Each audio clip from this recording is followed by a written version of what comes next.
بسم اللہ الرحمن الرحیم۔ اللہم صلی علی محمد وعلی محمد وصحابہ وبارک وسلم وصلی علیہ۔ ڈاکٹر اظہر وحید صاحب کی تصنیف کتاب چہرے سے انتخاب۔ سوال: خودی کا تصور کیا ہے؟ حضرت واصف علی واصف رحمۃ اللہ تعالی علیہ کی تعلیمات کی روشنی میں خودی کسے کہتے ہیں؟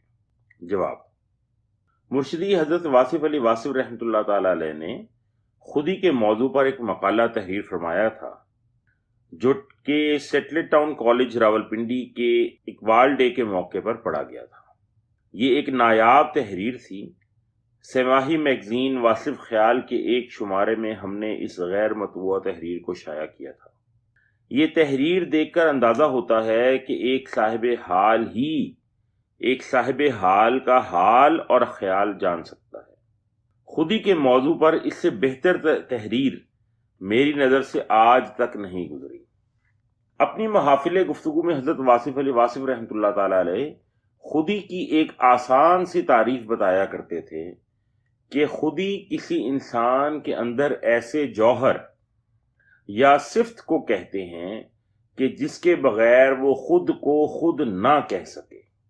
اس کی مثال آپ یوں سمجھایا کرتے کہ ایک مور ہے، اس سے اگر رقص نکال دو تو مور نہ رہے گا۔ مرغ سے اس کی بانگ نکال دو تو وہ اپنی خودی سے گویا محروم ہو گیا۔ شاہین کی خودی اس کی بلند پروازی ہے، اگر وہ اپنی بلند پروازی سے استعفیٰ دے دے تو وہ شاہین نہیں کہلائے گا، یعنی اپنی ذاتی پہچان والی صفت کو خودی کہیں گے۔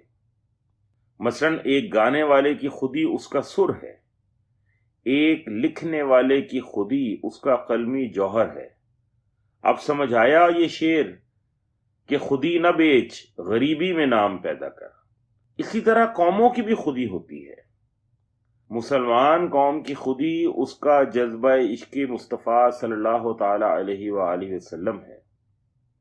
اب سمجھ آیا یہ شعر کہ خودی کو کر بلند اتنا کہ ہر تقدیر سے پہلے خدا بندے سے خود پوچھے بتا تیری رضا کیا ہے، اور یہ کہ کی محمد سے وفا تو نے تو ہم تیرے ہیں، یہ جہان چیز ہے کیا لوح و قلم تیرے ہیں۔ والسلام۔